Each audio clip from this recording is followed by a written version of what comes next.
Assalamualaikum warahmatullahi wabarakatuh. Apa kabar hari ini anak-anak? Baik. Hari ini kita akan melanjutkan pembelajaran pekan lalu. Hari ini kita akan belajar mengenai proses-proses dalam sel. Nah, dalam proses meiosis yang menghasilkan sel-sel reproduktif dengan jumlah kromosom setengah dari sel induk. Di sini ada dua pembelahan sel secara berturut-turut, yaitu meiosis 1 dan meiosis 2. Masing-masing terdiri dari 4 tahap, yaitu profase, metafase, anafase, dan telofase. Nah, pada profase 1, kromosom mulai memadat dan menjadi terlihat. Kromosom homolog ini juga berpasangan membentuk bivalen atau tetrat melalui proses sinapsis. Kromosom homolog ini mengalami crossing over, di mana segmen kromatid bertukar antara kromosom homolog untuk meningkatkan variasi genetik. Selanjutnya, kromosom homolog ini memulai memisah tetapi tetap terhubung pada titik-titik persilangan yang disebut kiasma. Kromosom selanjutnya semakin memadat, nukleolus menghilang dan membran nukleus mulai terurai. Selanjutnya pada tahap metafase 1, di mana bivalen atau pasangan kromosom homolog ini berbaris sepanjang lempeng metafase di tengah sel. Mikrotubulus dari kutub sel berikatan dengan kinetokor kromosom homolog. Selanjutnya tahap anafase 1, di mana kromosom homolog ini ditarik oleh mikrotubulus menuju kutub yang berlawanan dari sel. Ini mengurangi jumlah kromosom menjadi setengah pada setiap kutub. Selanjutnya pada tahap telofase 1, di mana kromosom tiba di kutub sel dan membran nukleus mulai terbentuk kembali di sekitar setiap sel kromosom. Adapun sitokinesis kemudian terjadi membagi sel menjadi 2 sel anak haploid. Selanjutnya tahap meiosis 2. Yang pertama itu profase 2, di mana kromosom ini memadat kembali jika sempat mengalami dekondensasi. Membran nukleus terurai kembali jika terbentuk pada akhir meiosis 1. Sentrosom menggandakan dan bergerak menuju kutub yang berlawanan di setiap sel. Selanjutnya tahap metafase 2, di mana kromosom ini berbaris di sepanjang lempeng metafase di tengah setiap sel. Mikrotubulus dari kutub sel ini menempel pada kinetokor dari setiap kromatid saudara. Selanjutnya anafase 2, di mana kromatid sesaudara ini memisah, di mana ditarik terpisah oleh mikrotubulus menuju kutub yang berlawanan. Ini memastikan setiap sel anak akan mendapatkan jumlah kromatid yang sama. Yang terakhir tahap telofase 2, di mana kromatid tiba di kutub sel dan mulai mengalami dekondensasi menjadi kromatin. Membran nukleus terbentuk kembali di sekitar setiap kumpulan kromosom. Sitokinesis pun terjadi, di mana membagi setiap sel menjadi 2 sel anak.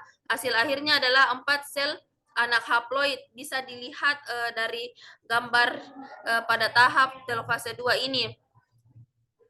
Masing-masing dengan setengah jumlah kromosom dari sel induk awal. Selanjutnya terdapat fase persiapan atau interfase, di mana fase persiapan ini terdapat 3 tahap. Yang pertama tahap GAP1, di mana sel mengalami pertumbuhan dan mempersiapkan diri untuk membelah. Selanjutnya mensintesis, di mana sel menggandakan materi genetiknya melalui replikasi DNA. Yang terakhir GAP2, di mana sel melanjutkan pertumbuhannya dan mempersiapkan diri untuk memasuki fase pembelahan.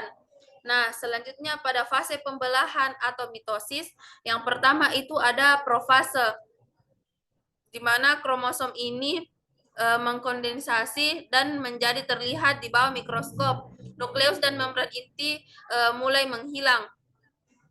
Selanjutnya pada metafase, kromosom-kromosom ini berbaris di tengah sel dan terikat pada serat spindle. Bisa dilihat serat-serat spindle pada gambar di sini. Selanjutnya anafase, di mana kromosom-kromosom ini dipisahkan dan ditarik ditarik ke ujung sel oleh serat-serat spindle tersebut. Selanjutnya telofase, di mana kromosom-kromosom mencapai ujung sel dan membentuk dua inti baru, nukleus dan membran inti muncul kembali. Selanjutnya tahap fase pemisahan atau sitokinesis, di mana sel-sel anak memisahkan diri sepenuhnya dan membentuk sel-sel baru yang lengkap dengan organisme genetik yang sama. Nah, selanjutnya proses-proses utama yang terjadi di dalam sel. Berikut adalah sejumlah proses utama yang esensial untuk fungsi dan kelangsungan hidup sel. Yang pertama itu ada metabolisme, di mana metabolisme terdapat anabolisme dan katabolisme. Anabolisme sendiri adalah proses penyusunan molekul besar dari molekul kecil seperti sintesis protein dari asam amino, dan katabolisme sendiri adalah proses pemecahan molekul besar menjadi molekul kecil untuk menghasilkan energi seperti pemecahan glukosa dan respirasi seluler. Selanjutnya respirasi seluler, di mana proses ini menghasilkan ATP, energi utama sel melalui 3 tahap, yaitu glikolisis, siklus Krebs, dan rantai transport elektron. Selanjutnya sintesis protein, di mana proses ini terdiri dari 2 tahap utama, yaitu transkripsi, di mana informasi genetik dalam DNA ditranskripsikan menjadi mRNA di dalam inti sel, dan translasi, di mana mRNA kemudian diterjemahkan oleh ribosom menjadi polipeptida di sitoplasma atau retikulum endoplasma kasar.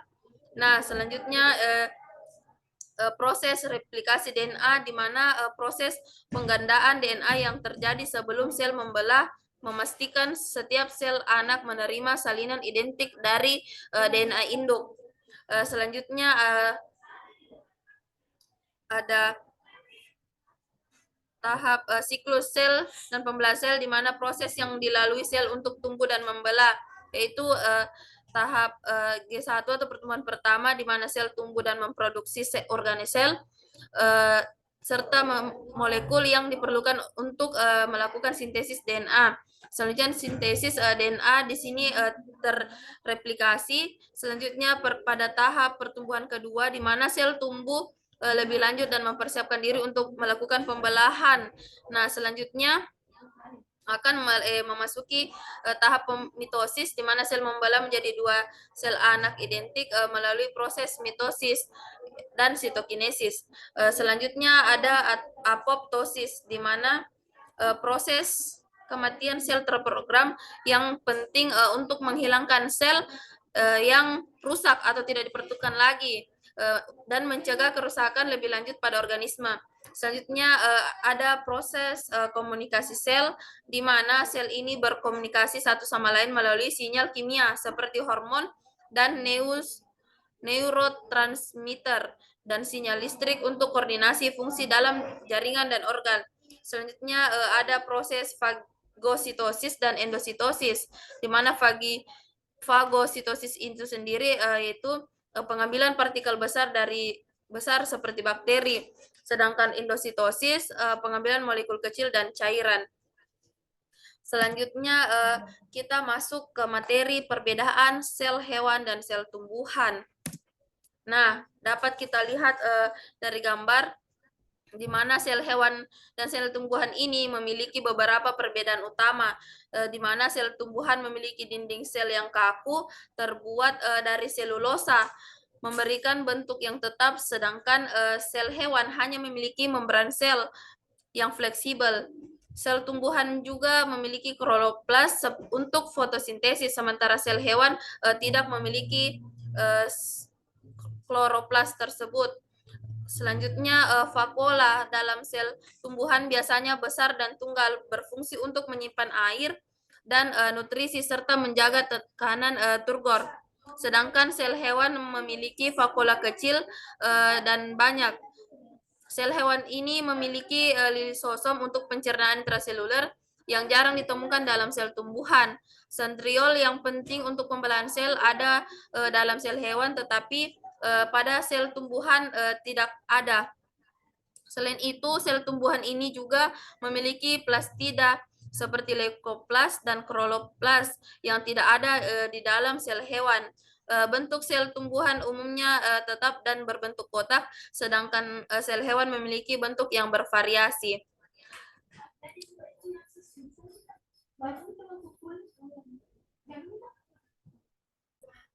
Baik, Ibu memberikan lembar kerja peserta didik di mana Ibu memberikan waktu selama 5 menit untuk mengerjakan lembar kerja peserta didik tersebut.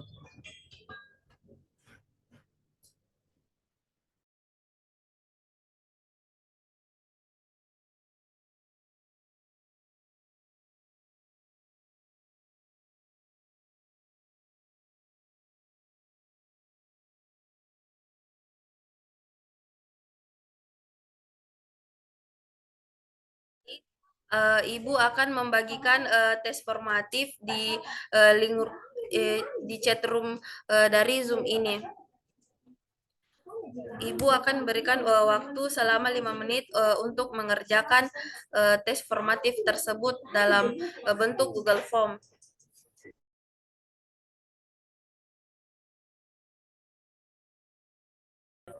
Baik, Ibu rasa cukup waktunya untuk menjawab tes formatif. Nah, hari ini mungkin cukup sekian materi yang Ibu bawakan, yaitu proses-proses dalam sel dan perbedaan antara sel hewan dan sel tumbuhan. Mungkin anak-anakku sekalian bisa belajar mandiri di rumahnya mengenai materi yang akan Ibu bawakan pekan selanjutnya. Baik, mungkin cukup sekian dari Ibu. Kurang dan lebihnya mohon dimaafkan. Wabillahi taufik wal hidayah. Wassalamualaikum warahmatullahi wabarakatuh.